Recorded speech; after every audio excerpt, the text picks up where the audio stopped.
Oh, hi, everybody. Welcome to Roundtable Live. Apparently road for bumps. July 6, 2018. My Road name bumps. is Garrett Taffy. I'm joined by Rockley Smile, Hey. and joining us once again is a very special guest, Edmund McMillen. Welcome back to the show. How you doing? I'm doing just fine. Doing just fine. Oh, we need to be a little better than that, don't we? We need to be a little hyped for this event. It's a pretty significant moment. Right? Nearly 1 million units of fine. Yes. Yeah. Doing just fine. All right. Edmund is on to, well, I assume he's on to promote his new project on Kickstarter, Isaac Four Souls, which is a multiplayer card game, I'll quote, about sacrifice, betrayal, and hoarding. Now, how long has this been in the works? I think you mentioned, even maybe in the Kickstarter video, that this is something that you had never really thought of and you were approached initially for it, right? Yeah, no, it wasn't. I played around with doing card game stuff back in the day, and I really wanted to do a card game, but it was just kind of like, is it like the overhead and everything for a card game is so high, and what am I going to tap into an audience of, 10,000 people to, at most, to buy whatever, and it's like, well, how am I going to do this? And so I actually did design some card games myself, but I never released them. And then, like, fast forward quite a few years, and I randomly, it was like in the midst of the chaos, some bad shit happened, and I had just started working on The End Is Nigh, and I was still working on Bumbo. Right. And I got contacted by this company.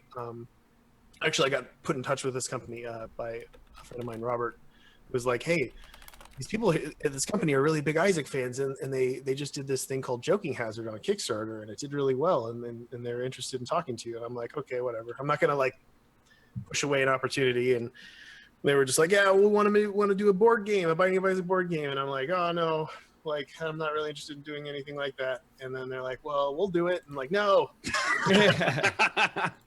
No, it's like, they're like, no, we'll handle it all. We'll do it. And no. I'm like, I'll tell you what, like, maybe in like 6 months to a year when I get some more stuff out and I can actually think, I'll contact you again with something. It took another year. So like another year after that, I was sick with the flu and couldn't do much. And I was really bored. And I was sick of playing the latest Magic set that I was drafting. And I was just like, what am I going to do? And I was like, oh yeah, they were talking about a board game. And I was like, I'd rather do a card game because those are just easier to put together. And you have a bunch of figurines and stuff. And Yeah. So I was like, okay, I'll start prototyping something. And I prototyped a really, really rough version of the game and then played it with Danielle. And it worked surprisingly well. And I started to notice, like, it was fun for me to reverse engineer mechanics that exist in the game into a card format with another rule set. So that's why I did it. It was fun. Like, it was just fun to just redesign these sort of things. Yeah. And then it was cool. And then it was like, oh, I'm going to make a real prototype. And then I expanded it to like 300 plus cards. And I did like the first gameplay session, which was pretty close to what I have now. And it went really well. Like the dynamic between 4 different people was super cool. And it was like, oh shit, this is good. And then I contacted them again. I'm like, hey, you around? Like, remember me? Remember that thing you said you wanted to do a year ago? Like, what are you guys doing now? And they're like, let's do it. And I was like, cool. And then literally, like, within a day, they're like, here in my house. And they're like, we're going to do this. And I'm like, well, how is this going to happen? And,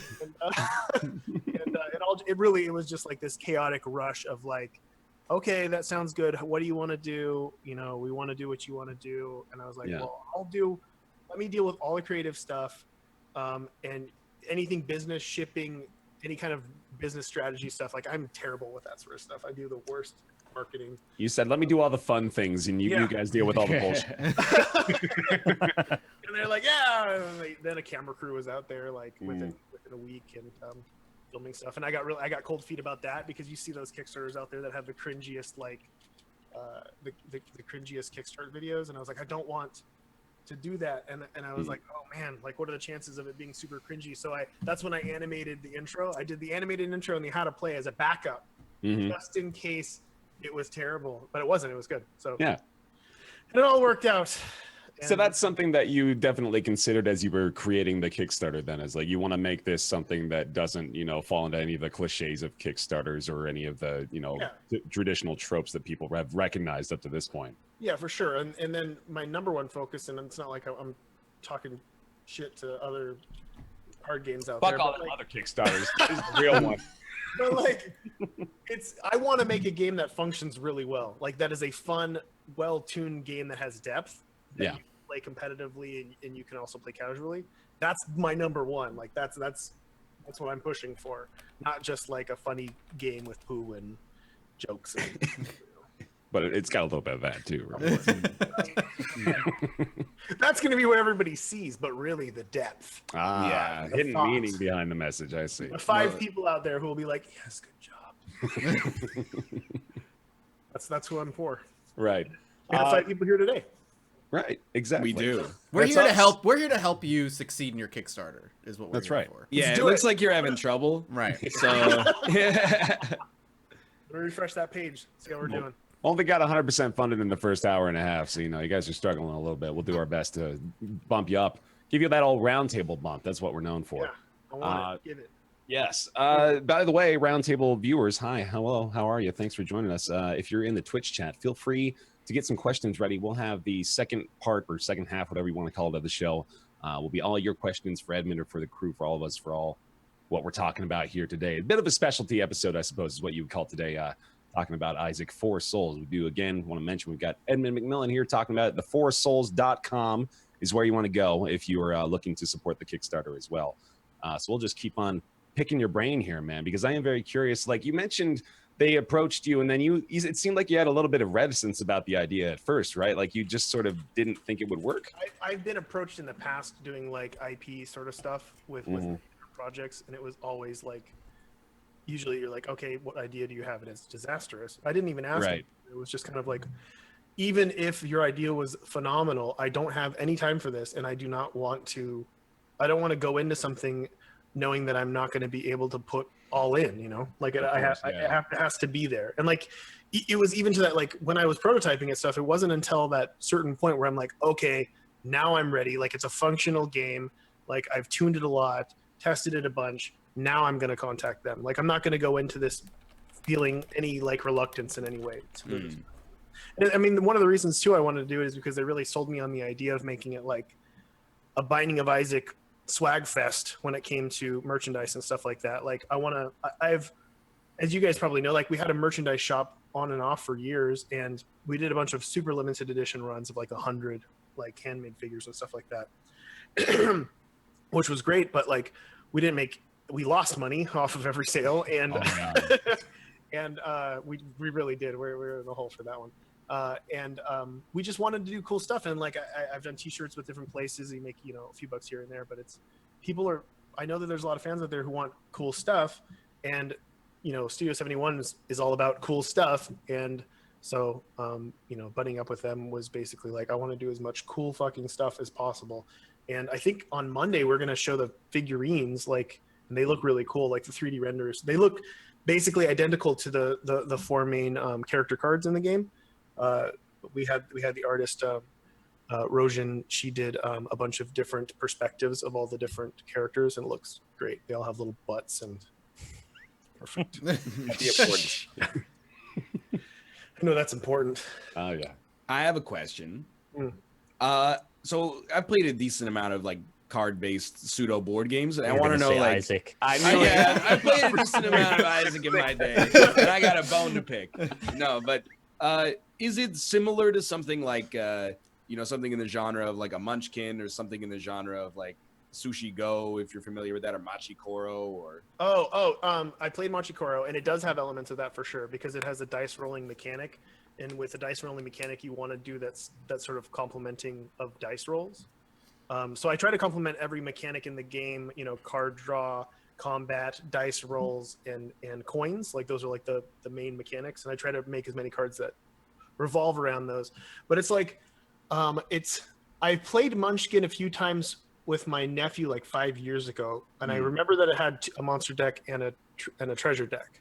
Yeah, it's similar in that way, but when it comes to everything else, it plays more like like a game of Magic Commander, kind of like a 4-player Okay. Okay, cool. but you're playing you're kind of drafting off of these decks, and you're trying to, find item combos and stuff like that, and manipulate all the decks, and kill a bunch of creatures. And then the actual combat really is trying to simulate the combat in Isaac, where you enter a room, random stuff happens, there's global effects that happen, like curses and stuff like that, and you don't know what's going to happen because the deck's stacked in a way you're unfamiliar with, like it's a randomly generated environment. So like you could kill a boss, and then the bloat appears, and then there's a curse of darkness, and that sort of shit that happens. Mm-hmm. It's there's a lot of chaos that ensues within the monster deck that really keeps things interesting. There's a little bit of that in the treasures as well. There's some like haunted treasure, and in the loot cards make it so you've got a bunch of hidden information, kind of like Magic. So you get cards that you can manipulate things with, and has a little bit of Settlers of Catan in as well. There's like barter and sub goals, like longest road, biggest army sort of stuff. Right. So it's a mashup of basically a lot of games that I've played over the years that kind of embody Isaac. Mm-hmm. Makes sense. I'm curious did you think you were going to hit? I mean, I'm sure the answer is no, but I'm just curious. Did you think you were going to hit your funding that fast? No, I was going to bed, and that was the thing. Like we just flipped our schedule around, which we have to do. Seems like every 3 months now, because when you work like this, you get a shitty schedule. Are you guys on a good schedule? Like, what kind of schedule? Because you guys have to have a schedule, right? Because you have to do your shows. Yeah, to a certain extent. Yeah, I mean, like it's a bit more independence, I guess. But yeah. Mathis, how's your schedule right now, buddy? Particularly. I will say this, as a man who lives vicariously through no schedule at all and just works whenever he's awake, I am forced to be on a schedule now because of the stuff that I'm doing on my channel and overhauling it. I have to have the footage to Dean by a very specific time so he can get it done for the week. So I'm on a schedule now, and it's great. Sort of. Yes, I wish I can't even like remember when I had a schedule, and it's a fucked up situation, especially when you have a kid. You really should be on a schedule, and then the kid just makes it worse. But yeah, it's basically a situation where I crunch all night, and then of course, if you don't have to get up specifically to do something, why wouldn't you want to sleep in? Yeah. And it just rolls. So we flipped our schedule around. We're getting up super early, going to bed at like 9-10, and then out of the blue, it's like, we're not launching at 10 in the morning. We're launching at midnight, right in a few hours. And it's like, oh. So I'm gonna stay up.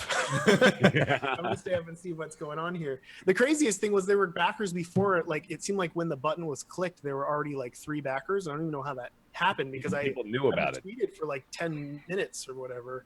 But no, I did not expect that to happen. I did not expect it to get where it is. And if you could see behind the scenes, you'll see me scrambling around to be like, oh. What do I need to do? I was going to ask specifically about that too. Yeah. So I'm assuming that you didn't have all those planned out ahead of time. You've been kind of like putting them together. Yeah. I think I had the first 6 planned out, and I thought there's no way, like maybe at the end we'll really crunch for the rest of them.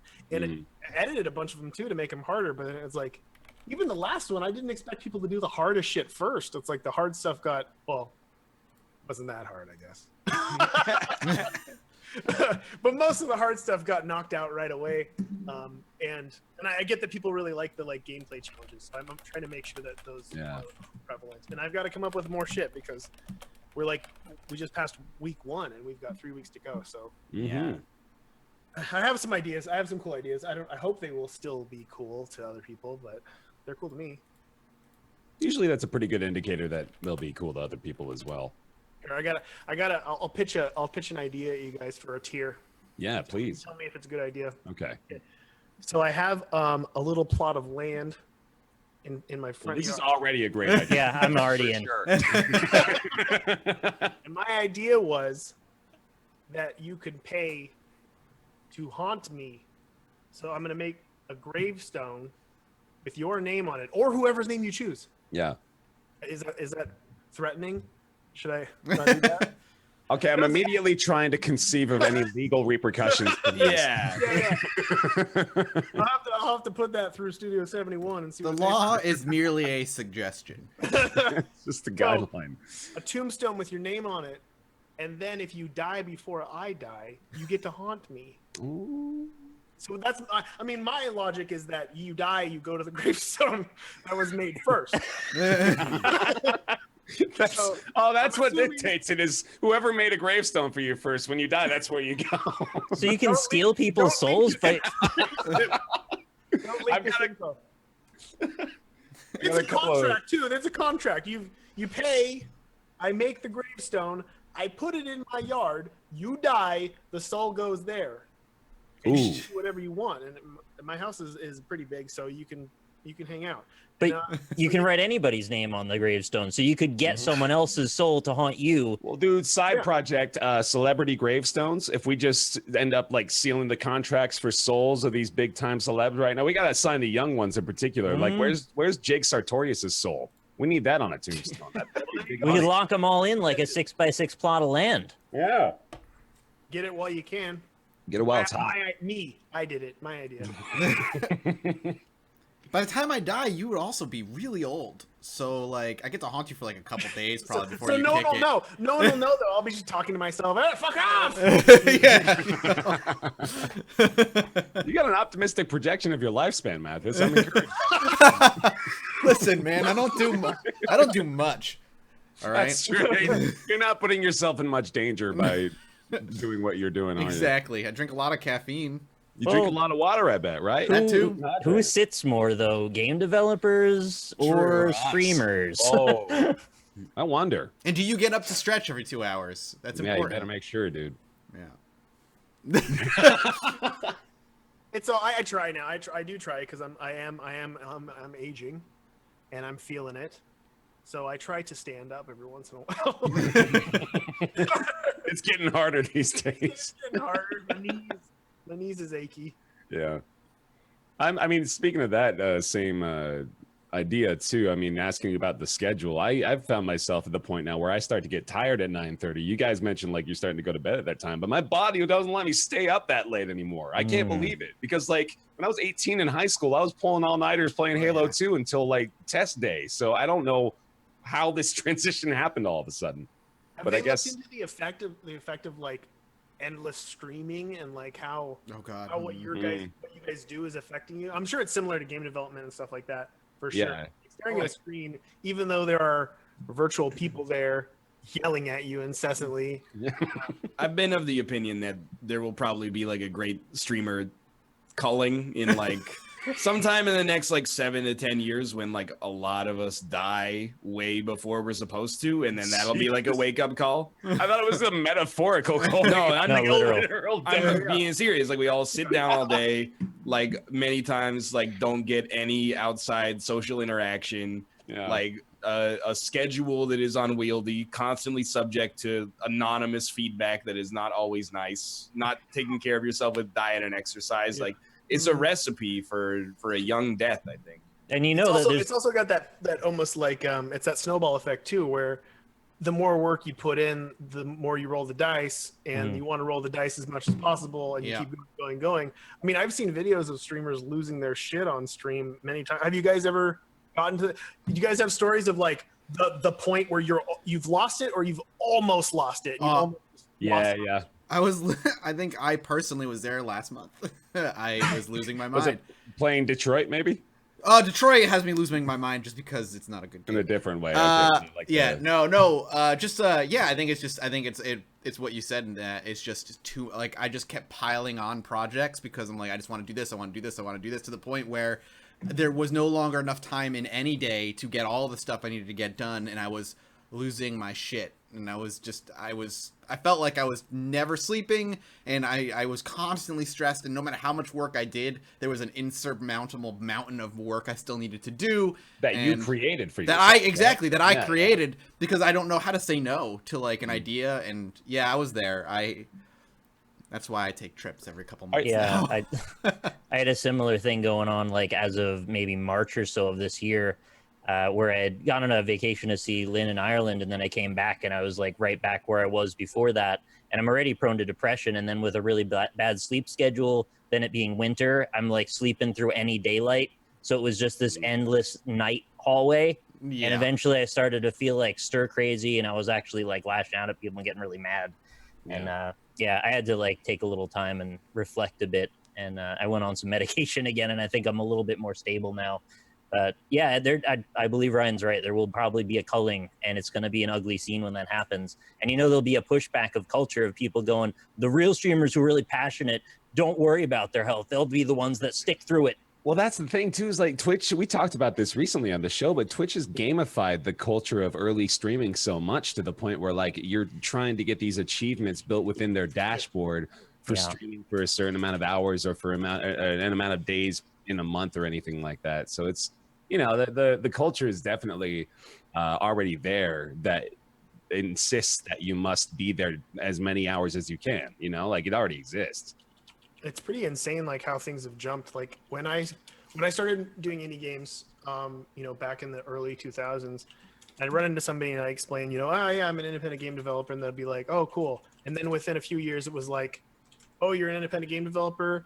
My nephew wants to be a professional gamer, right? But now it's if I tell somebody, yeah, I do make games for a living, they're like, oh really? You stream it on Twitch? It's like, that's really? Not the cool job now. What you're doing isn't the cool job. Do you play Fortnite? Yeah, exactly. I was so sure that was going to be the follow-up question. No, and that's what they say, and they're like, "Oh, my nephew plays Fortnite." Oh yeah, of course he does. He streams Fortnite, and you can make a lot of money doing that. He's like, "Yeah." He sure can. That's you weird. Keep telling your nephew he can make a ton of money doing that. The dream job was always being the game developer. Now it's being the streamer. Yeah. Oh yeah, no, I mean that is true actually. That's what I see, but like I don't hear anybody saying, "Yeah, I want to make games." It's always like, "Yeah, I want to." I mean, you guys probably can't even see it at this point, but like I think to everybody else, especially kids, they see it as friends, like shitloads of friends that are adoring you. Community. That's what it is, and they don't realize the tooth and nail aspect of like shit that you got to do in order to get anywhere and make a dime off of anything. Yeah, it's totally insane. But do you think that maybe it's like thinking back to the days where the commercials on TV for game development was like, oh, we got to tweak the graphics a bit on level 2, like, oh yeah, hardcore. Oh, God, yeah, level 3 commercials. Level 3. Yeah, you're right. on the G4 channel a lot. You get those commercials. Mm-hmm. Yep. Like that's the mindset that was being sold, right? Was that like game devs, the cool hip new thing with the new tech and the high equipment, blah blah blah. But now it's sort of like I imagine people have kind of become disillusioned to it, right? Yeah, or just like, you guys know that there's a thing. So I went to Toys R Us because they were going out of business, and I was like, oh, we do like a white elephant thing at my house every year. So I wanted to just get like an epic load of crap, like the crappiest crap that was like $1 there, and there was a lot of crap, and I got some awesome crap. But there was I don't know what white elephant is. Yeah, you don't know that? No, what is that? You get shitty gifts and you exchange them around, and you kind of like steal other people's gifts. It's a chaotic Christmas. You like draw numbers out of a hat and then you go and order, and then Gotcha. So they actually had streamer setups where you can turn your phone into like a streaming device, and then it had like like a little device you could stick your phone on, a little microphone, a headset, the whole setup. And it was like there's only one left, so it's like people are buying these things, and that's a thing. And then it's like then they have like tube heroes. You've seen those, right? Yeah. So what's that? No, I haven't seen it. Buying the tube heroes. I bought the tube heroes. Tube heroes. Who'd you get? Yeah, who I don't was know. I have no idea who these people It's are. probably like was the diamond pickaxe. Yeah, the diamond mine card. Diamond mine. That's Tabuscus was one for a while. Before that, before he wasn't one anymore. Before the sexual assault scandal. Yeah, Captain exactly. Sparkle. Captain That Sparkle's one's probably another worth one. a lot of money now. How that works. It's Ken Griffey Jr. Are you guys old enough to know what that reference? Yes. Yeah. I remember watching him. Fuckface thing on the bottom of the. Oh, I'm not old enough to know that. So in 1989, there was this crazy controversy because I believe Ken Griffey Jr. was holding the bat on the thing, and on the bottom of the bat it said "fuckface." Look it up, and I went through all the cards looking for fuckface, and I didn't have a damn fuckface at all. They were worth a lot. Ken Griffey Jr. fuckface. It was a very Weird Just line. Google it. It's there, right? I'm not dreaming it. Not in images. I'm sure I don't doubt you, but I'm not finding the evidence It was on Ken here Griffey yet. Jr. Is Tube Hero still a thing? Like, are they still a thing you can I get? just looked it up, but it's still. Oh wait, no, there it is. Yeah, the fuck. Well, there's a fuckface ball, signed by Bill Ripken, apparently. So, I guess it was like a theme in the early '90s baseball days. Maybe it's not Ken Griffey. It's Bill Ripken. That's Oh, it was Bill Ripken. Okay, yeah, there it is. Yeah, I found the Bill Ripken fuckface bat. Yep, there it is. Bill Ripken fuckface. One day we're gonna. Card. It was like a couple $100 back then, and all the kids were going, I gotta look through my cards. All the moms were going through the room to find that card so they could sell it. We had a big ass collection of baseball cards for the longest time, and I think those are finally becoming valuable, or at least more valuable than they ever have been. And we had this one, like I even remember like the description vaguely. It's like a blood red diamond Chipper Jones rookie card, and it's worth like $300 now. And we don't have it anymore, of course, because that's what happens with collectibles: is you keep them until they're worth something, and then they disappear from your house. Dude, I have like the opposite scenario where when I was a kid, I collected hockey cards, and I thought, you know, my parents thought they would be worth money someday. They're not. No. So like 0.01% of them are, and the rest of them are actual literal garbage. And my mom keeps trying to pawn them off on me. She's like, when are you gonna take your hockey cards? And my position, legally speaking, is that she bought them. So as a result, they're her possessions and not mine. She keeps trying to convince me to do like 10 hours of sorting to figure out like what's good and what's not. And I'm like, no, just What you It's need to just- do, you need to do a Kickstarter for something related to you, and then you sign that box and you sell it as a tier. There you go. that's true. When you kickstart your first Unity game. Tomo Quest. Kickstarter will Yeah. be dead by the time I get to that point, probably. Instead of a garage sale, y'all are opting for the Kickstarter route. Then, yeah. I collected Pogs. So. Yo, you did. I'm sure you did. Yeah, that sounds like something you did. Yeah. Are old Magic cards worth anything now? Yeah, Depends on a the lot card. of them. Yeah. Well, I mean, you Yes. know that, obviously. But No, but like, which one you talking have they become more valuable than they were valuable in like '95 or? Wizards has been trying to devalue those cards. So there's a select few cards that they swore. I don't know why they did this. So I guess it's to do this to keep the value up. They signed a document promising legally that they would never reprint these cards, and there was like a giant list of cards. It was like the no print list, and then. From then on, and when any card went really high in value, they would try to reprint it as much as possible until it devalued itself. But there's still current cards that are worth like over $100.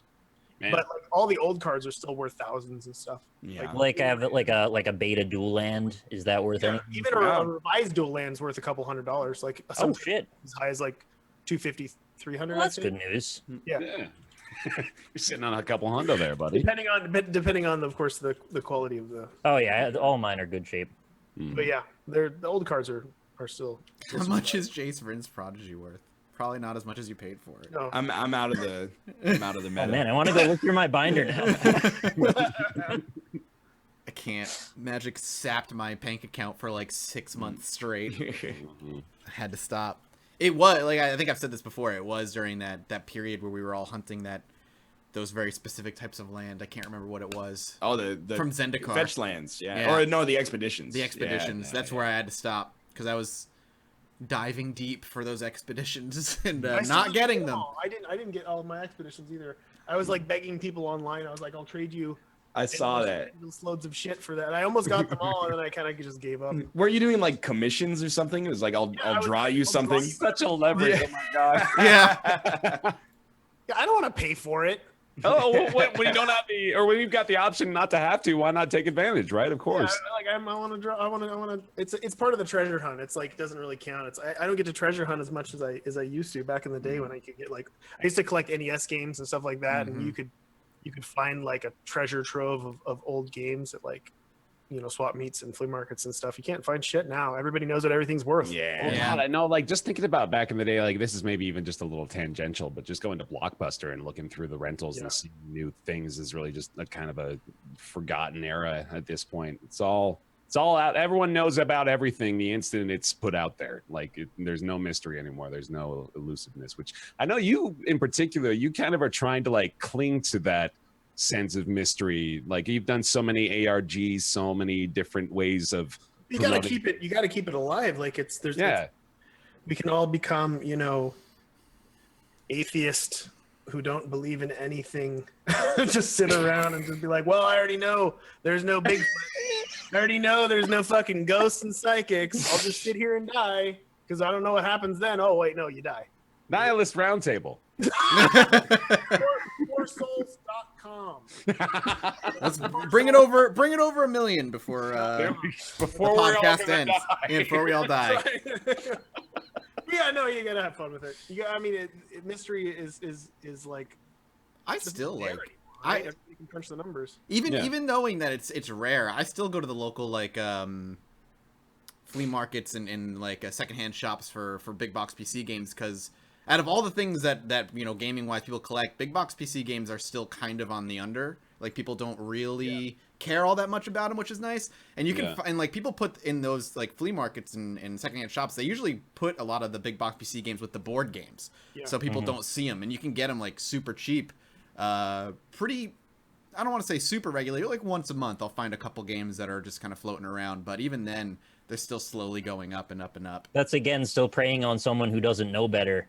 Like I went to there's a big mall near me and I hadn't been there in a long time, and there's like a mom and pop game shop there, and I went through all the Nintendo games like Ed was saying before, and every single one of them was like a super common one, and then I realized they had a case, and anything that was even moderately rare was like jacked up 100% over the regular. So like they clearly knew that, and there's no fun in looking through them then, because you know what everything's gonna be. Yeah. It sucks. I tried my best to like discover those untouched areas of the world. Like there's a town called Watsonville just south of here, and it's mostly farmland. And I discovered that they have a flea market over there on Sundays that's like just knockoff flea market. Like it's all knockoff toys, like 100% knockoffs. And knockoffs are in itself like their treasure trove of cool stuff. So sometimes I'll just go and buy a shitload of weird, cheap knockoff Minecraft, Lego, and some other stuff that you would never believe that they would be doing knockoffs of. Or just take pictures and post them. But that's, like you got to get your jollies. Somehow. Yeah, dude. Got to keep the passion alive. Absolutely. I still haggle. I said, no. Yeah, you got it. A penny. A penny. That's like mostly why flea markets still exist, right? Is to fulfill that need people have to barter. Yeah, it's like there's a economic level, but that's below the human desire to haggle. It's just like a haggle arena. Let me try to rein this back in, I guess. Yeah. The foursouls.com here. Foursouls.com. Yeah, man. The new Kickstarter, Isaac Four Souls, board game, multiplayer board game. So I want to ask a little bit more, of course, about the interaction between players too, because that's like a main part of it, right? I know there's like one character in particular. Was it Eve who does so much interference with other players that she becomes a pain in the ass, if I recall correctly? She does discard shenanigans, so she can like everybody can screw with everybody else for the most part. That's kind of how it's designed. Everything has a duality, so you can totally screw somebody over, but you can also use your ability to defend yourself or manipulate things in some way. So like Kane modifies every deck. So he looks at the top 3 cards of any library and can rearrange the top 3. I mean, if you've got 4 people, it's very easy to do the math there and be like, okay, you're going to get this, and you're going to get this, and you're going to get this. And, I'm going to get whatever's next. Maggie specializes in defense. She essentially starts with 3 hearts, and she's the only character that does, because she can prevent damage. She can also prevent damage to other players. She can also prevent damage to monsters. So you can actually screw over somebody who's trying to attack somebody. And then Judas and Isaac both modify dice. Isaac re-rolls dice, which you use for combat. It's a system where you have to roll a number or above on a 6-sided dice in order to land a hit. And if you miss, it does its damage back to you. Right. That's the basic combat system. It's surprisingly deep, though. I thought I was going to have to be going to like, am I going to have to do D10? Am I going to have to do D20? Like, what am I going to do here? D6 works. Really?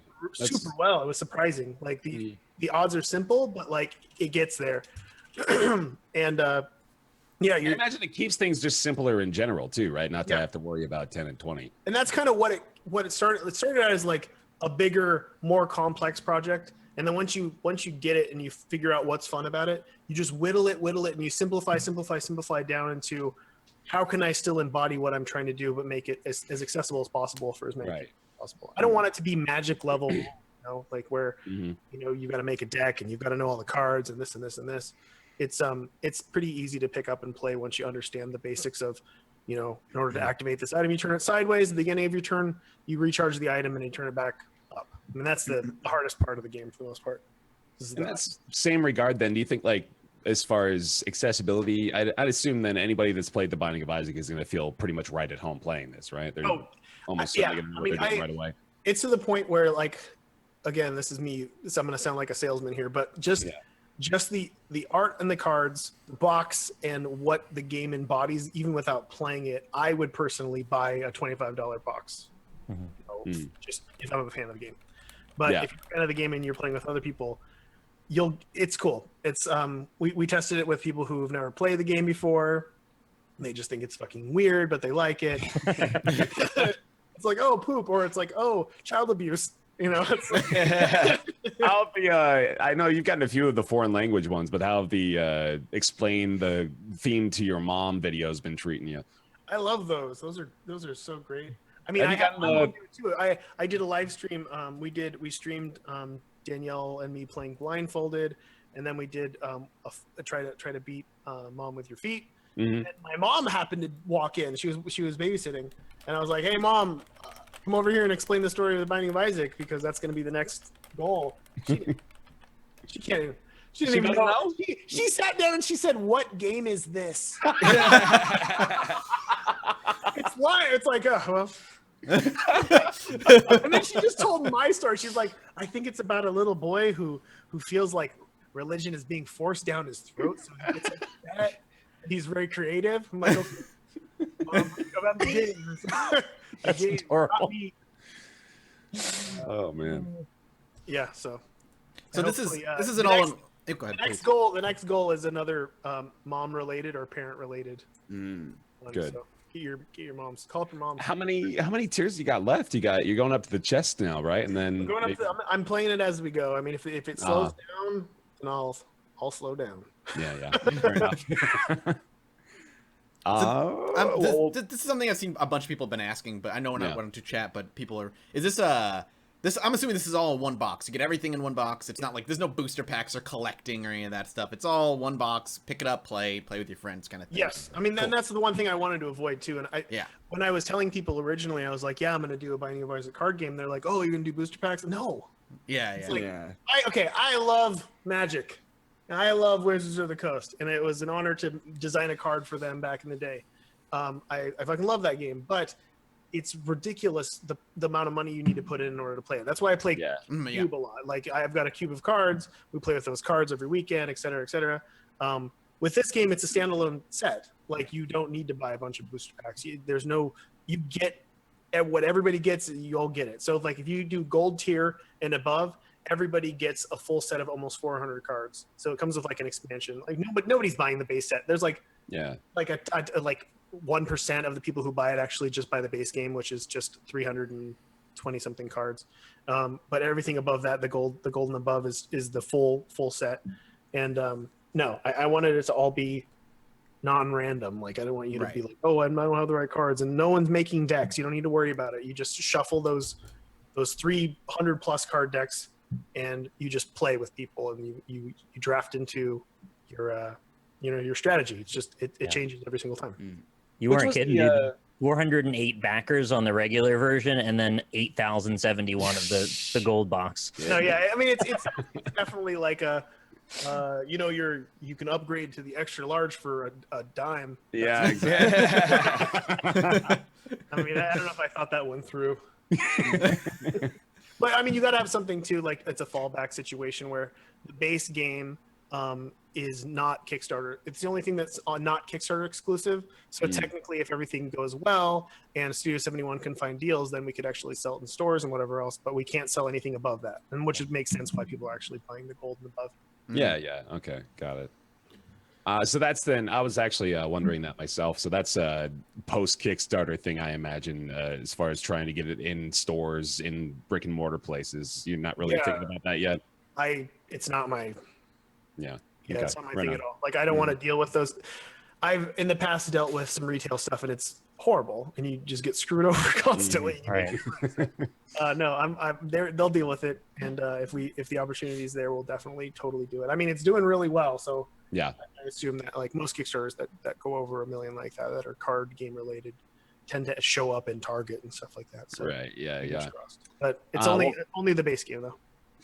Didn't you had just mentioned it, the Cyanide and Happiness game, Joking Hazard? I think that one's in stores now as well, right? So Yeah, it is. I just saw it the other day. So that's a good indication then. Any other questions you guys can think of? I think maybe we'll. Oh yeah, you go ahead. Yeah. I wanted to ask one. So you said it was fairly seamless for Isaac players to get into it.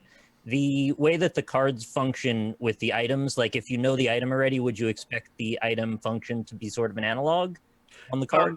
That was my goal. There were certain situations, like with Kane, like I designed the lucky foot, and it just is not a core mechanic. Like it's not something I want. Like so, it was like, how do I do this? And I took a design from Legend of Bumbo called Sleight of Hand, because I needed somebody who did deck manipulation, and like with characters.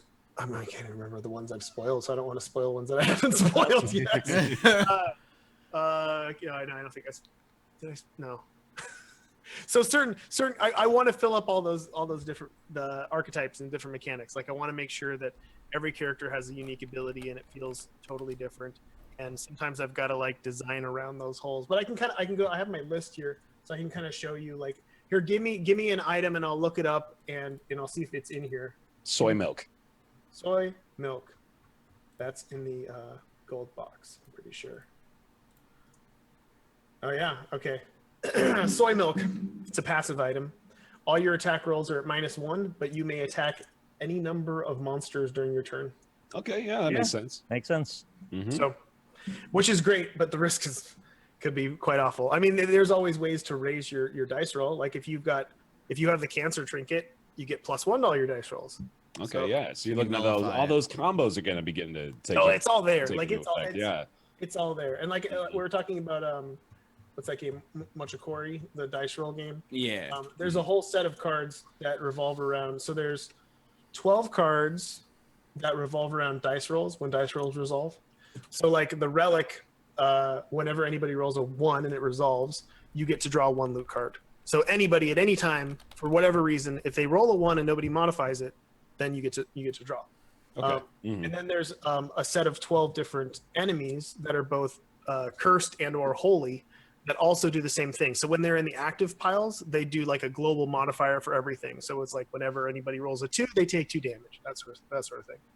And with those guys, it becomes almost a cooperative effort to get that guy off the table. Unless you're just stacked. Like if you've got 3 life and everybody else has got 2, then you're like, I'm not going to bother attacking that to get it off the table. I'm going to leave it there for everybody else so they can die. Which is similar to what happened on the stream when Danielle was fighting the bloat, because the bloat also damages everybody. And she played a card. She played the Lovers, which gives you +2 hit points until the end of turn, and then she also had the Yum Heart, so she had 5 hit points. And whenever the bloat hits you, deals 2 damage, but it also deals 1 damage to everybody else. And she was basically able to survive and kill everybody else, so everybody else was dead.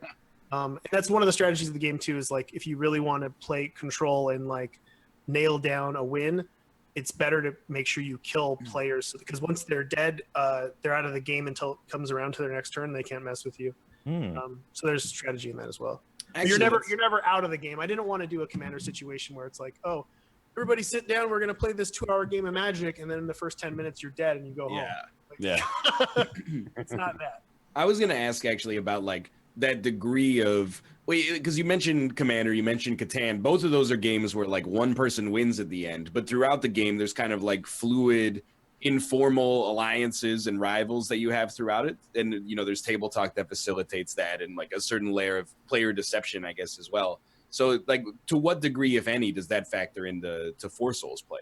It's huge. I mean, that's like the main focus, and that's why when everybody's like, hey, are you gonna make a digital version? It's like the whole point of making the this in-person interaction is like critical. that's what it's about. Like, and doing that, like designing around that, being in this isolated state where I'm making games that are single player behind the scenes, it's just so night and day. Like I learned so much from just this experience. Like when it comes to just social interaction, and there's something that's just not there if you can't see the other person's face. Mm-hmm. It's just like there's body language, there's reactions, and there's just so much more there that you can just I don't know. It's an extroverted, experience. That makes sense. Like, because I played a lot of Secret Hitler on tabletop sim with a few friends, and not being able to see their face and only be able to go off of what they're saying. There's only so much bluffing you can really do without being able to facially like watch somebody's reactions and stuff before it almost gets down to a science. And it's also easier to totally screw somebody over when you don't see their face and they can't see yours. Yeah, it's like in this environment, you're looking at the other person, and it's like, do I totally screw you over here? Like, is this going to be okay? Are we going to be friends after this? Did you find in your playtest that people were, like holding grudges or, like, well, you fucked me over 5 minutes ago, so I'm not going to help you here, that kind of thing? A friend of mine, Jackson, he's the biggest fucking troll in the world. And I've never played with somebody who just plays troll. Yeah. Every time, all the time, and is just there for the chaos. But that's definitely a type of person, and that's something I wanted to support. And going in, it's at a point where everybody, it's not like they hate Jackson, but Jackson rarely wins because Jackson is hated. And it's just like, oh, what's Jackson gonna do? Okay, I'm gonna try to kill the bloat. Jackson, is that okay with you?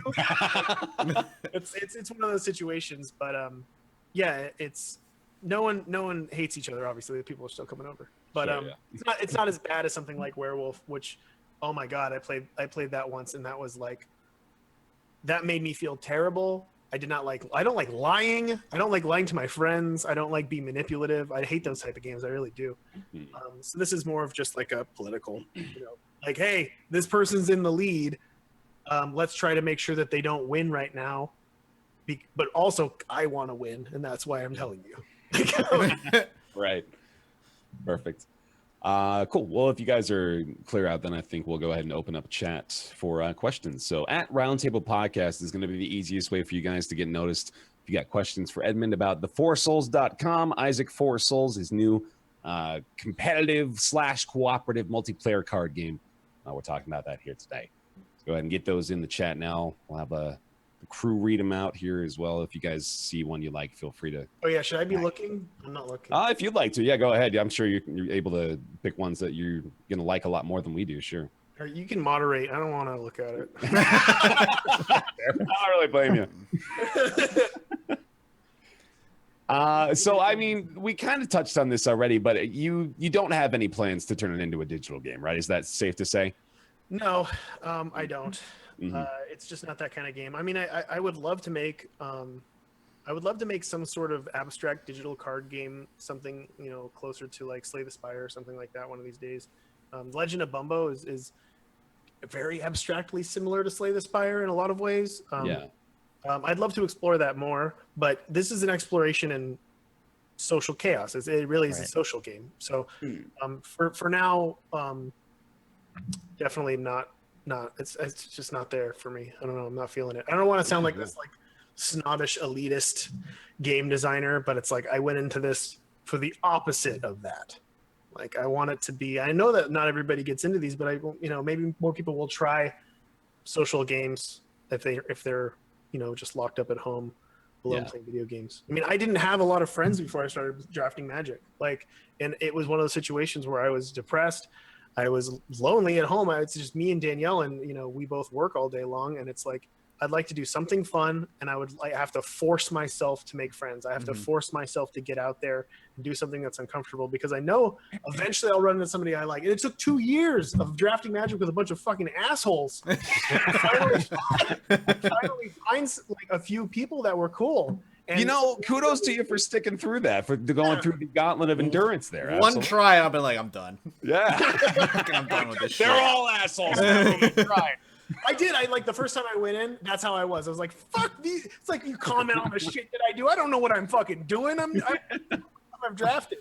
It's like, But then afterwards, I like get last place, and there's a guy there, and he's like, "Hey, you want to open up packs with me?" And I was like, "Sure." I was like, "He's cool," and then I just went from there. It's like, give him another chance, whatever. There you go. Yeah. Like, I know how socially inept nerds can be. I'm a nerd. Dude, That's right. Hence why I nothing give it worse. one try and I'm done. When I drafted probably like, I don't know, maybe half a dozen to a dozen times when I was playing Magic, and I didn't really know what I was doing, and there would always be like some guy I'd play in match 3, and he'd be like, "So you were the guy who passed on this card," and I'm like, I have no idea if I'm the guy that passed on that. And you'd be like, "Why did you pass on this? It's one of the best uncommons in the game." I'm like, I don't know what website you're going to learn this. I came here to play Magic, and now I feel like I just want to leave. Why'd you walk on the spikes to get the item instead of use a bomb on the top? Come on. You can't get away from it. They're everywhere. I've been in a situation where I almost got in a fucking fight with a guy because he did Wow. that. Like, Jeez. it wasn't just that. It was like, I'm beating you, and you're telling me how terrible of a player I am to my face. And I'm telling you to shut the fuck up, and that you're being a dick, and you keep going. And after I beat him, he just kept scoffing and pacing back and forth. And I was left going, terrible fucking player. Terrible player. Oh, that's so And I ridiculous. was just like, I fucking beat you. Like, what do you want me to do? Yeah. So I murdered him. Yeah, there we go. That's the ending we needed. I saw another question I wanted to grab. Yeah, please. Regarding the gold box edition, will there be a way to buy those separate exclusive cards later if you only got the regular edition? I don't believe so. So those are one-time. An eBay situation exclusive to Kickstarter. So Gotcha. All right, just thought that should be clarified. That's all. Yeah. I saw a question that regards items. How do items that usually stack work? So if you can tread in that spoil. So like cube of meat, how it would stack 4 times and to change its properties and stuff. Does that carry over to the card game, or is that? no, there aren't that many that transform. Gotcha. Transformation. I looked into doing that. There was a few cards like that I definitely wanted to transform. Mm-hmm. The closest thing to a transformation is the card that we're working on unlocking today, which we might have done, while this was happening. I think we only need like one more somebody telling their mom about Isaac to get to the next level. But yeah, no, I looked into doing that. I was trying to figure out how to like I wanted a pretty fly to become, best Blue Baby's best friend or whatever, and see how that would work. And we have to make flip cards, and flip cards are weird because they did it in Magic, and you had to always sleeve the cards because you can't reveal the information on the back. Yeah. Magic also did a flip card where you flip it upside down. There are basically 2 little cards. Yeah. There's not a good solution for that sort of stuff, so I just kind of like, nixed it. But I there's enough always item think combinations for it to. I also. Like it seemed like it shouldn't have been an actual Magic card. It felt like a cheap knockoff Magic card. Because they had the cracked series, right? So it seemed like it would have been one of those. Yeah, exactly. Like the hinged bullshit, but not, or the unhinged bullshit. But yeah, it was just, it was weird. Again, at Roundtable Podcast in the chat, feel free to repeat questions if we haven't seen yours. Chat's going pretty quick here. I saw one that was a bit of a joke. 4 souls, why stop there? Why not 6 or 8? How about 12 souls, Edmund? There's a game called 4 Swords. Oh, there we go.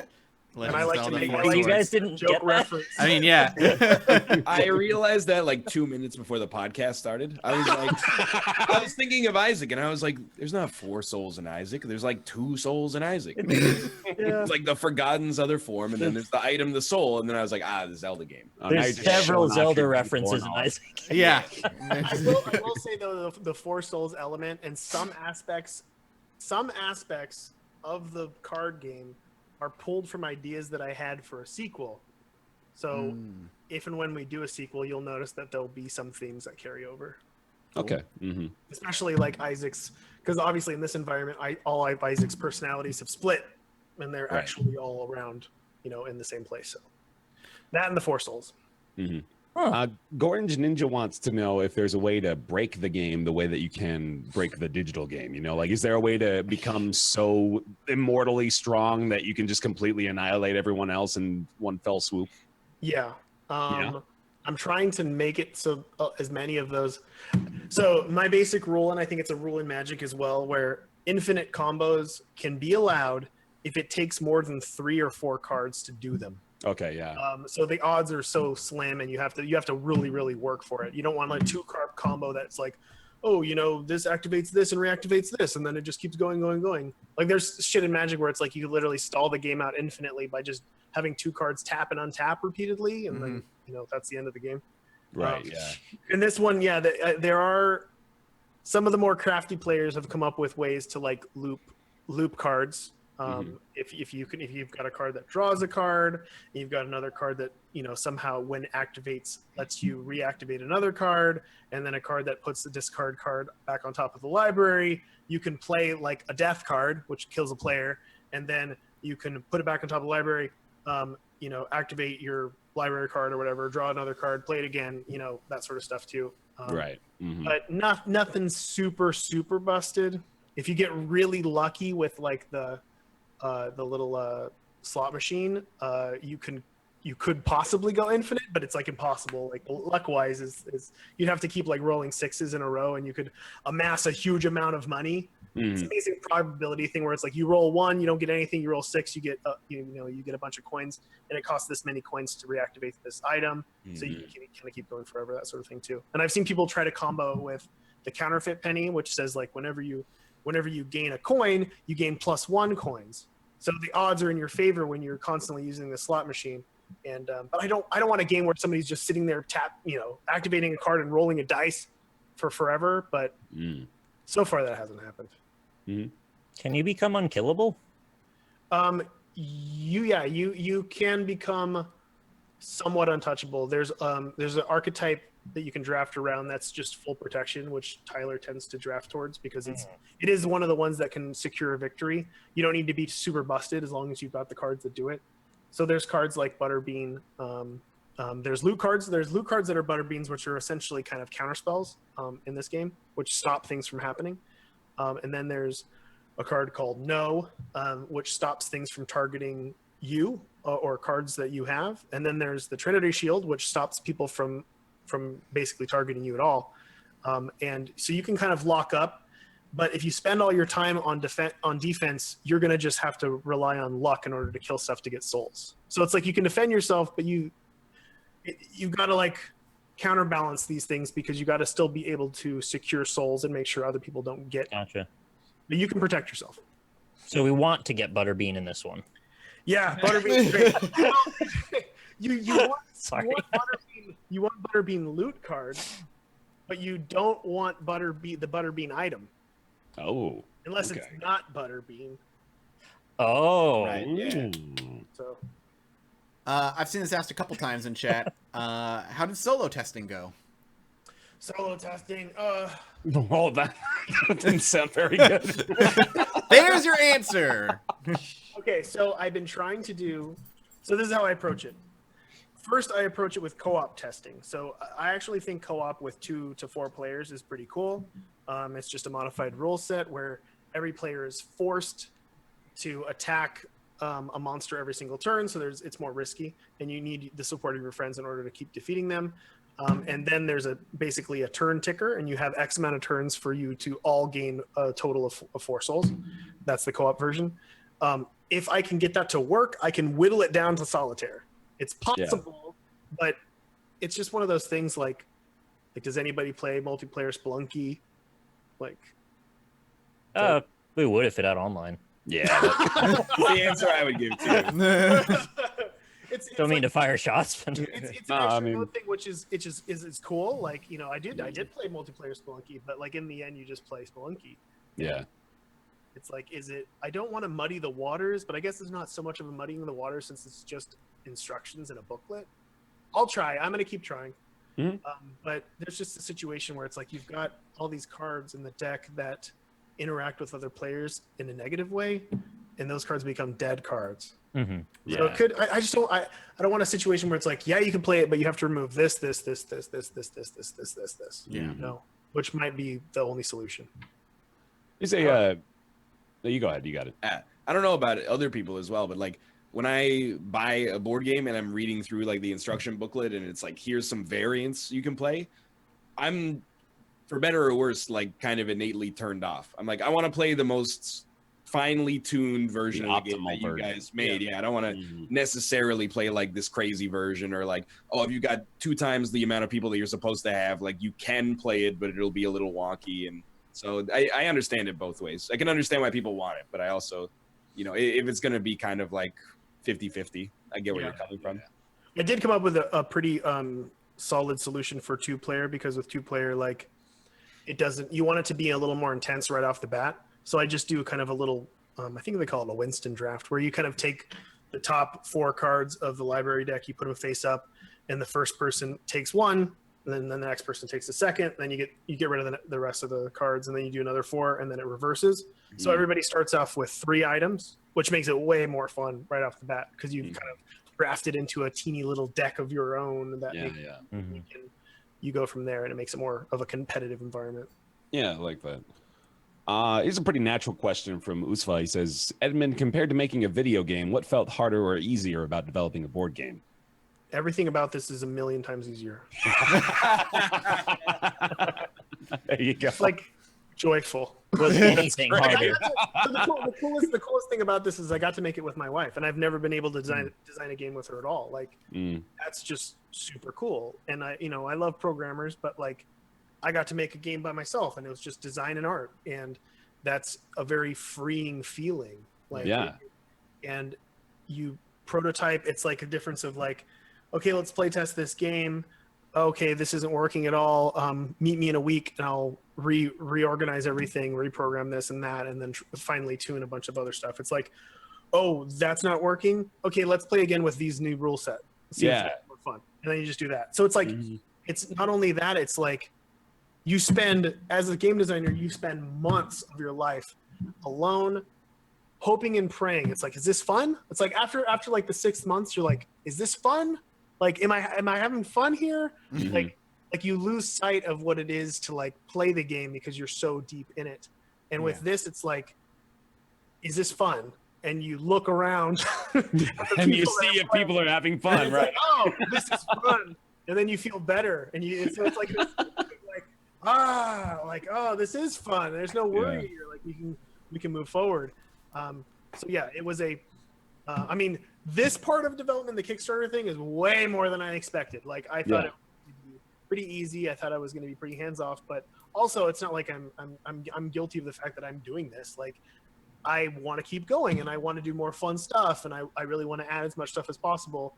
In order to do that, it's like multiple hour-long meetings every single day, and crunching numbers and throwing designs together as fast as possible. And I'm such a design Nazi with everything. It's just like, you send me something and I need to edit it a million times before it's okay, and you can actually, send it to press or anything else. I'd call you a perfectionist before I call you a design Nazi, right? But Nazi is the thing that isn't everybody calling people, isn't that the cool thing to say? Well, I guess so, yeah. You just toss that word around like it's nothing these days. It's like, I'm such a Nazi, man. Man, that means you're great, right? Oh, no. All right. Thanks for coming on the show, Edmund. It's been great having you. Goodbye. 4 souls. The 4souls.com, everybody. That's the message. A couple people have been asking what the dice look like, so you want to just clue I don't in have finalized dice yet, but okay. In the design document it says make it look like Isaac's dice. The one will be, I think it'll be either Isaac's face or a tier, depending on how well it reads with the size of the dice. And I want the dice to look really aged. Oh yeah. Isaac's dice. And we are working on an add-on tier that will do 3 other dice. So it'll be like, and I'm gonna try to match the colors to the base characters too, and make the symbol tied to the character as well. So you've got like the main 4 characters' dice. That's cool. I was thinking before to say, like, how fun would it be to get a dice bag of like all the dice from Isaac that are reasonable to make? Yeah. I'd like to just have that. That would be fun. I think it's not too complicated and cost effective to make dice. So definitely pushing that. There's a bunch of we've been keeping track of everything that people really like the more common things that people ask for. So we can actually add them as add-on items after the fact. It becomes complicated. It's not like, oh, if we reach like 2 million in sales, then we can add 4 dice to all the boxes. That's not really realistic. Like you've got a certain amount of weight, and you can't redo everything. But there's a bunch of add-on items, and I guess it's like after the Kickstarter ends, and it'll send you like an email saying like, oh, like confirm your shipping address, et cetera, and also these items are available if you want to add them to your shopping cart before you check out. So Okay. Make it D100. I'll pay 10 for it. I actually had another question as well, related to like, you know, when I play board games, I'll play like a game or 2 games of something, and then I might not see it again for like 6 months, and you have to go through that task of like going through the rule book all over again and remembering like, oh, during this phase you can't do this, blah blah blah. Like, what is the initial startup time for learning how to play the game, and like, is it easy enough that you kind of keep that mentally for if you go back later? Yeah, I think it's pretty simplistic. I'm thinking about doing like even like a little rule card or something that just shows your basic turn structure, because that's basically all you need to remember is the beginning of the turn, you recharge all your cards, and then you get to draw a loot card, and then it goes to your main phase, and then your main phase is you can either attack one monster, you can either pay 10 pennies and buy a treasure, or you can play a loot card for free at any point during your turn, and that's essentially it. And then there's just a combat step when it comes to actually making combat with another character, or I mean another monster. And when it comes to just the more complicated stuff, it's like the questions that come up are kind of, you guys are familiar with like the stack in Magic and how when multiple things go off, they go backwards. That's as complicated as it gets when it comes to that. It's like, wait a minute, like when I play this card, has it been discarded yet?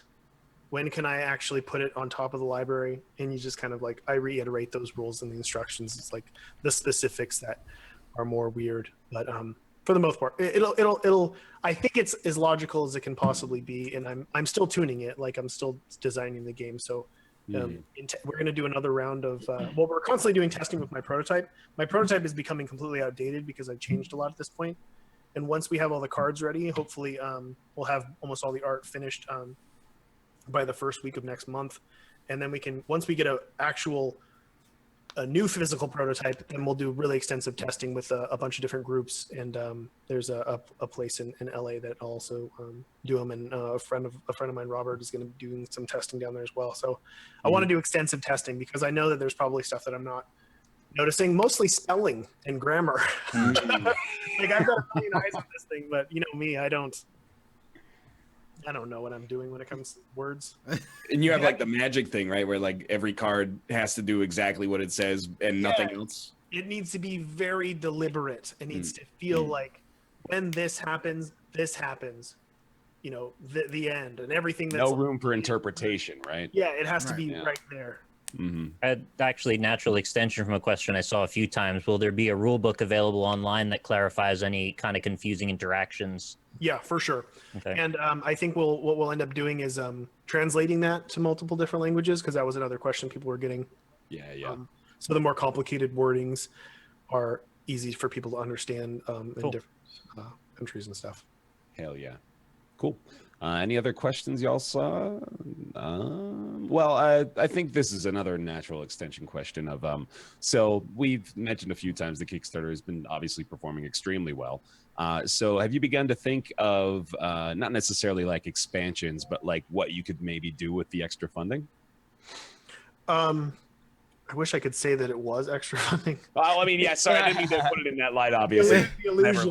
Never That's it. It's like, as much as I want everybody to see this as this booming financial success, I'm going to break it down for you a little bit. Okay. The overhead cost of these things is high. Like they are heavy. And like if we were selling like 1 million copies of the game, then the cost would drop really, really far. But when it comes to this sort of stuff, it's like, I'm not really taking home much money. Like I'm doing this because it's super fun and I want to make cool stuff. Right. You know, and it, doesn't hurt the Isaac IP to make something cool. And yeah, it's just a project that I want to do, but it's not like we've got a bunch of extra money. It's like, oh, we hit I almost spoiled the 1 million marker edition. Yeah. we can add a few things as we go. We can improve the quality of the cards a little bit as we go when we hit different increments. Those are the unfun ones that we'll announce. Like, now we've hit over this. Now we can add, this UV coating to the cards, that sort of thing too. And all boring stuff. But yeah, for the most part, it's not like even with the high tiers, even with like the mystery box, like we're putting like $300 or $400 worth of extra stuff in those boxes. It's not like we're making super profit off of. Damn, yeah. Mm-hmm. No, again, yeah, I figured it was definitely a lot more behind the scenes cost than is, put out in the front facing view. Yeah, but we were able to do what, like, basically once we hit 1 million, since we're inching towards it, Javon, who deals with all like the shipping and stuff like that, he's been trying to find an expediter, and he finally found an expediter that would do it for a reasonable price. We're taking a little bit of a hit, but so that sort of stuff is the stuff that we would invest in first. It's like, want to make sure that everybody can get their copy of the game and that it looks pretty and nice. But everything else is kind of reserved for high tiers. When it comes to expansions and whatever else, like if people are still playing it and people totally dig it by the next year or something, I don't see why I wouldn't want to design an expansion. Yeah. I wanted to ask, like, from the Kickstarter standpoint, how much of where the goal was set, is that to cover costs, or is it almost like partly to cover costs and also as a way of marketing it almost as like an easy online store? Because I imagine from your perspective, like, you don't just want to like come out with it in a physical release and people are going to have to drive to a game store or something to buy it. Yeah, I think realistically at this point, Kickstarter for physical things, you have a goal. I mean, our goal was basically like, if we hit $50,000, we can comfortably start printing. We can pay everybody that's involved in this, and we can pay all the artists to finish the product. That's it. Like that's what the funding goal was for. Yeah. Everything after that is just an online purchase. It's like you're purchasing the item, and you're going to guarantee your pre-order essentially of the product, and that's super common for physical things. I don't know if you guys ever looked up Kingdom Death. That was like a hugely successful board game Kickstarter. And I backed the hell out of that one. And it didn't raise like a few million or something like that. I remember they ended up not breaking even. Really? Oh my God. The box was insane. Yeah. The game is amazing. It is amazing. Oh, they raised $12.4 million. Yeah, holy hell. Wow. On that is nuts. Yeah. That blows my mind. You'll notice now too, like, so the base game for the Kickstarter for Kingdom Death was $200, and I got that. So I got the base game for it, and now they are finally selling it, and it's $400. So you can kind of see that's the math. That's the math of that they needed to do in order to make a profit off of the product. So it's like, man, there's just so many. Because I would have never done this if there wasn't if Studio 71 wasn't there dealing with all this bullshit, because I would have screwed the pooch, man. I would have fucked this over. I'm the guy who ordered 900 Meat Boy stress balls, didn't do the math, sold them all, lost $2 per stress. Damn.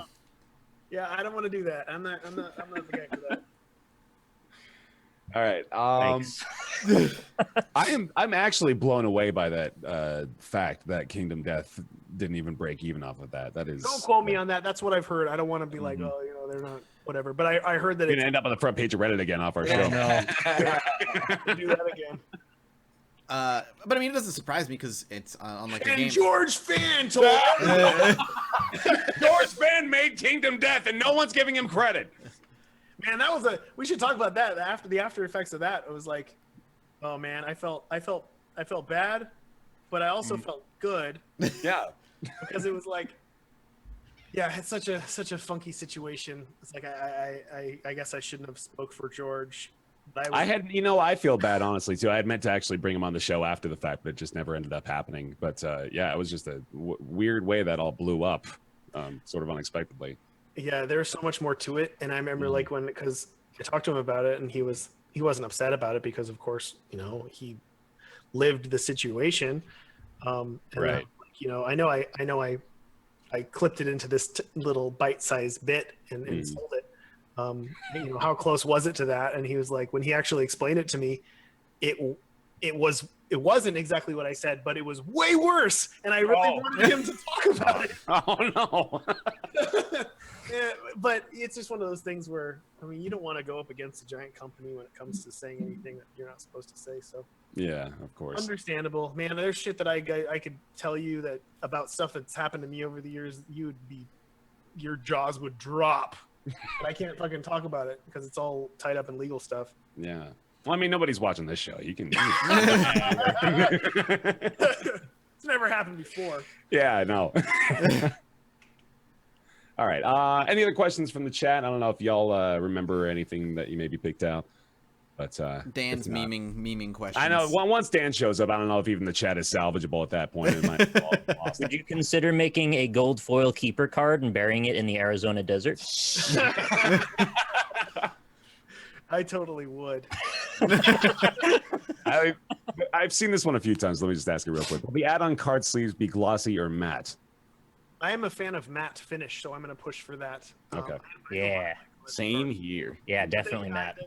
The card backs, I want them to look like the card backs, so we'll see how it looks in when they actually like do the printing and stuff. Mm-hmm. We're still doing numbers on the sleeves. Word. Cool.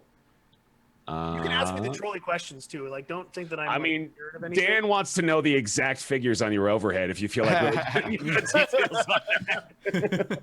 I don't even know the exact figures on my overhead. I have. Well, there you go, Dan. But honestly, we're thinking about it like because a few people were like, "Oh, look at this fucking cash grab $1 million number." You know, you got the number on your head, and you're suddenly a target. And it's like, Studio 71 was like, "Well, we can show them." Like we can show them the graph and show them exactly where the money's going, and if it comes to that, and if that, but the thing is that never fucking shuts those people up. It doesn't even matter. Oh yeah, no, they're not gonna. We can do the extra work and we can do the graph. Like the Shenmue Kickstarter did that, and because I guess a lot of people were bitching and moaning about it. It's like you're doing 12 million, blah blah blah blah. Where's it going? We do the same thing if it comes to that, but the people that are bitching, then they don't fucking care at all. Like Dan wants it, so I mean, for all just for Dan, might be the one that you can state. Edmund just paid them to make the graph up. It didn't actually go. That's exactly where it would go. Yeah, it'll just fall right into another conspiracy. Can you chat? All right.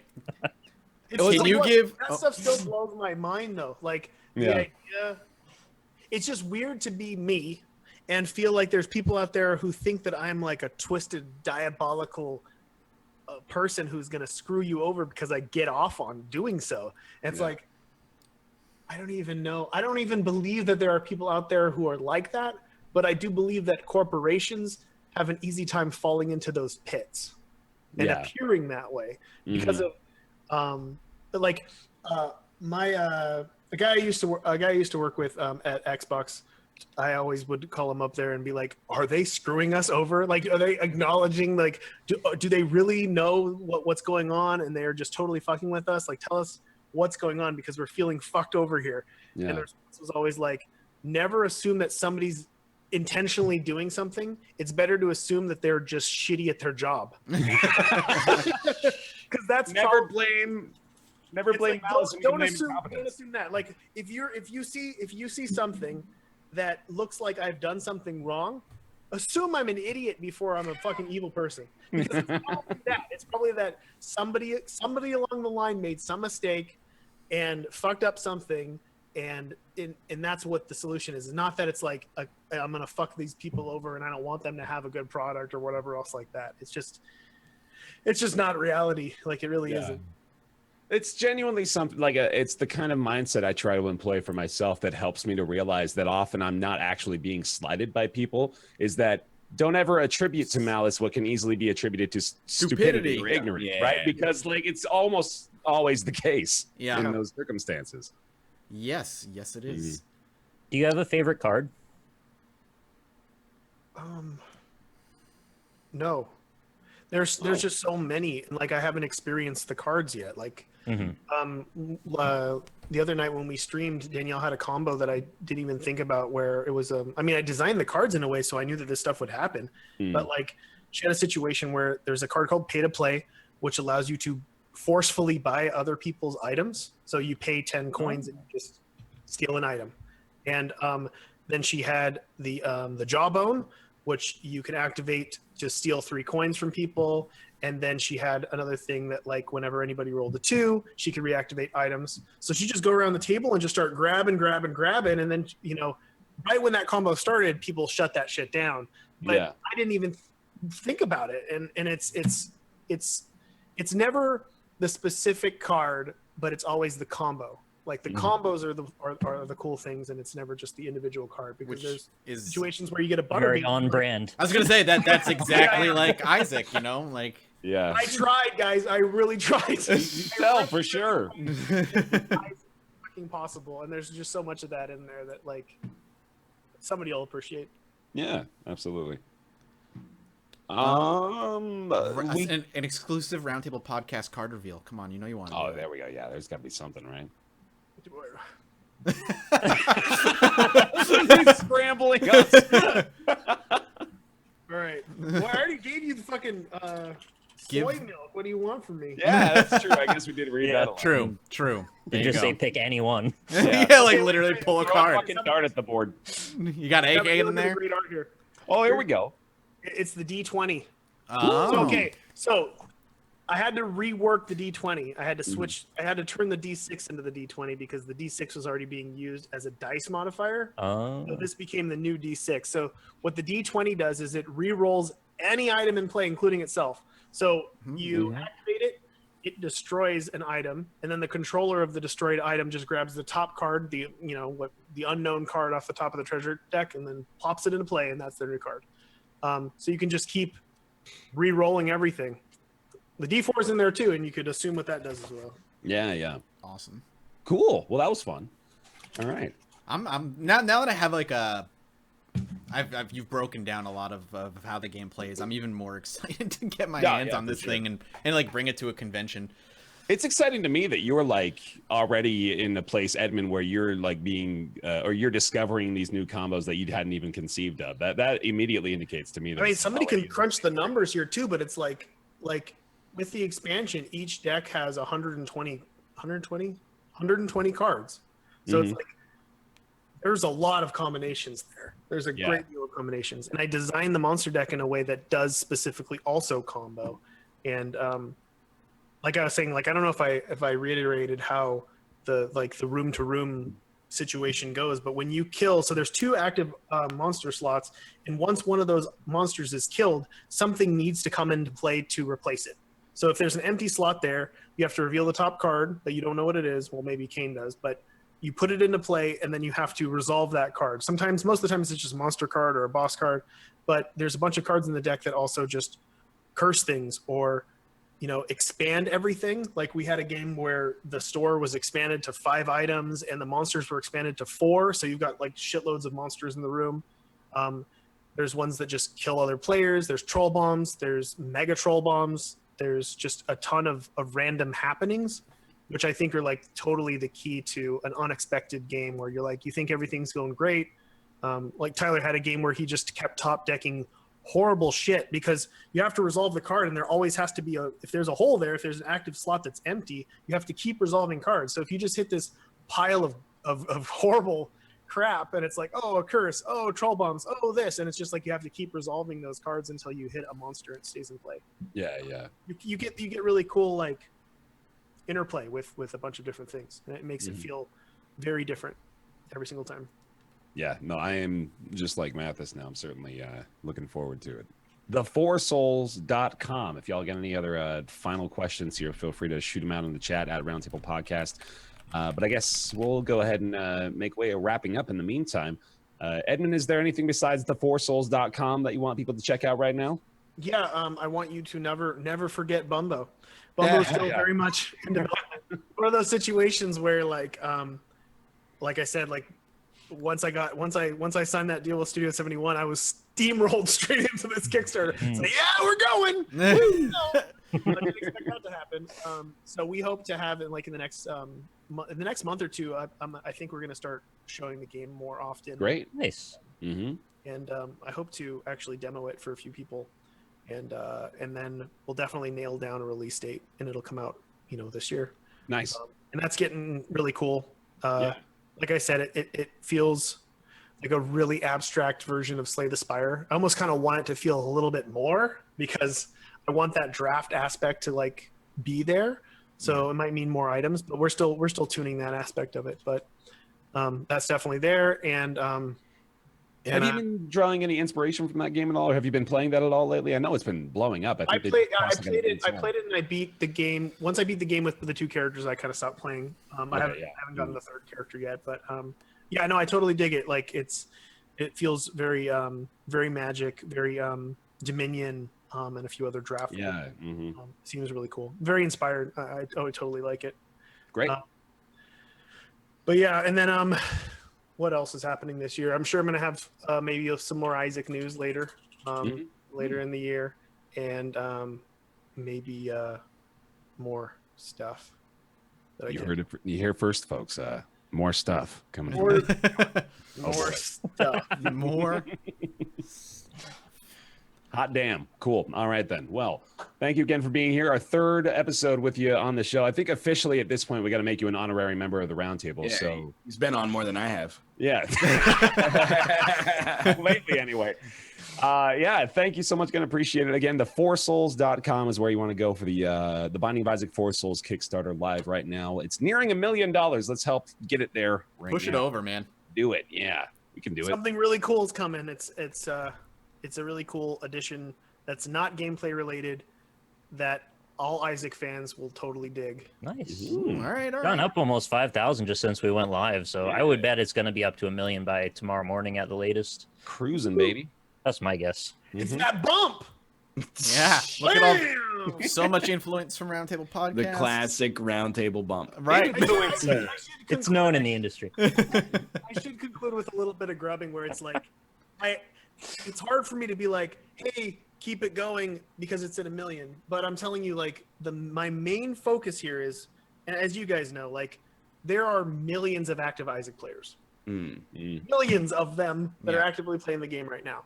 And we've got like what, 12,000, 13,000 sales. So it's like when I run into people, or like the other day I went into and I was getting some ice cream and somebody's like, "Oh, hey, didn't you make Binding of Isaac?" I'm like, "Yeah." And he's like, "Oh shit!" And he brings his friend out and he's like, "Oh, we're huge fans. What are you working on?" And I'm like, "The card game." And he's like, "What?" What?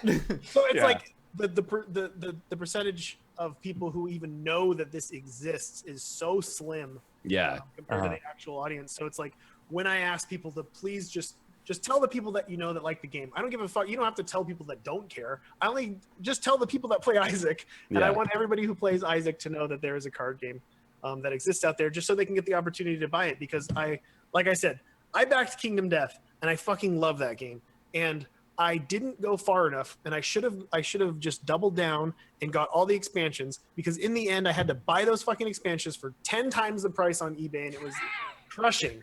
And it was just like, why didn't I just do that? It was so stupid. It was one of those things that you can't get it. Like, you can't, like, it was a Kickstarter exclusive situation, and I can't turn back the hands of time. And I know that there's people out there, especially people I remember when they were buying from the shop, that are like, I would kill to have this. I would kill to have this. And it's like, we're trying to make those things to make sure that the fans have them. So if everybody could join forces and just make sure that everybody knows. If anybody, any fans of Isaac out there, just let them know that there is a card game. That's all I care about.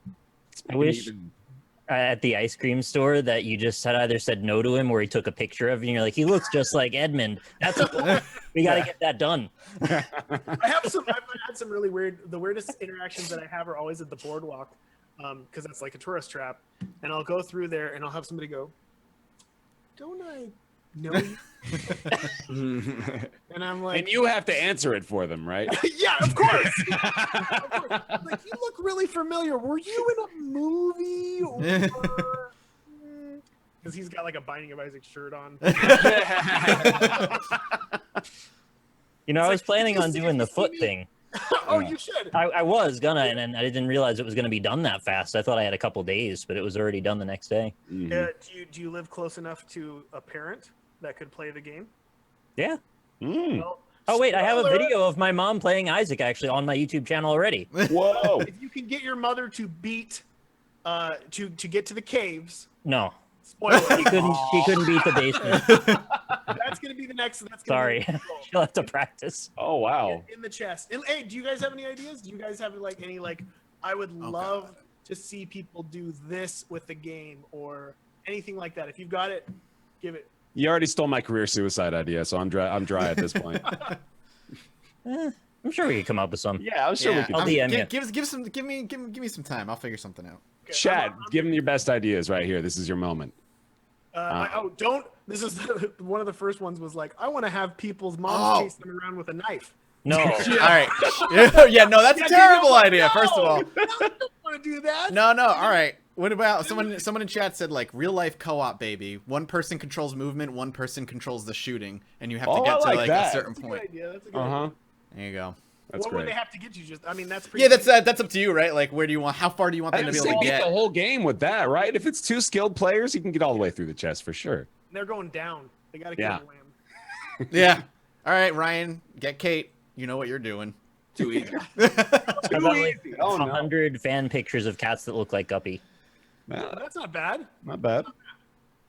I got worried about the one where I was like, get naked in your basement one. Oh, yeah. That could have been very risky. Make sure we can't see anything. Yeah, I don't want to see it. Oh yeah, 109, not 100. Yeah, that's better. Yeah, that's better. And the same thing goes for like, if there's any like dream items that it's like, I think people will shit over the figures because we haven't ever made like legit, quality, like painted Yeah. manufactured figures. Mhm. And I think people will really dig these. We're going to start showing them off on Monday.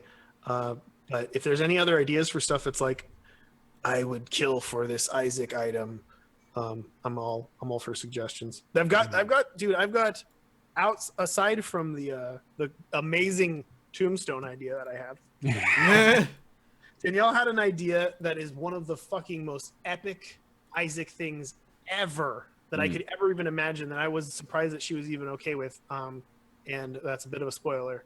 Okay. And I think we're gonna do that right before the end as one of like a super limited, really high tier for like the super wealthy Isaac fans out there that can buy a literal piece of the game, basically. We got one of those. How about a literal tinted rock you mail to people? Oh yeah, there you Paint a rock, just grab a rock outside and paint it dark blue and just ship it. Or make it out of like ceramic and then bury something inside of it. Yeah. Oh, like a Okay, it sounds a little crazy already, but like a Kinder Egg type thing. yeah. There you go. Perfect. Sweet. Okay. Anyway, yeah, we'll go ahead and wrap up here. Thank you all for tuning in. Thank you, Edmund, for joining us again. The4souls.com is where you want to go if you want to check out the Binding of Isaac 4 Souls Kickstarter running through July 26th. Yeah, there you go. So plenty of time still here, but of course, spread the word. If you got Isaac fans or Isaac friends or Isaac fans that are friends of yours, please feel free to share the love with them as well. And we want to say thank you very much to those of you tuning in to hear our show here at twitch.tv/Roundtable Podcast. Oh boy, we appreciate your time. Fridays at 3 p.m. Pacific, 6 p.m. Eastern is when you can catch us if you want to watch us live. If you like to catch the VOD, that's over on my YouTube channel the next day, youtube.com/BearTaffy. We also want to thank those of you supporting over on patreon.com/Roundtable. We can throw us a few bucks a month and support the show financially that way. Thank you very much to Dork Lord, Julian Abelsgard, Jonathan Graham, Scrotty119, Ryan Guidry, Rucario, Kasquashi, Brizzlebrit, Mediocrities, Smurfette, Justin, Eric Schooley, Cowboy Chemist, Stephen Aoki, James Peed, Peter Sinnison, John Kalchik, O. Thomas Games BR, Ellis Spice, Jakar Sampson, Kolnar Talks to Wall, Colby Klein, Oren Saltzman, Myth Scarab, and Logan Ray. Thank you all so much for keeping your support up over on patreon.com/roundtable, twitter.com/roundtablepc for all your Twitter needs for notifications there. And that'll do it for us. Thanks for watching, everybody. And thanks for Edmund for joining us again, the4souls.com. Go support, and we'll see you next time. Goodbye. Goodbye. Hey, everybody. Later.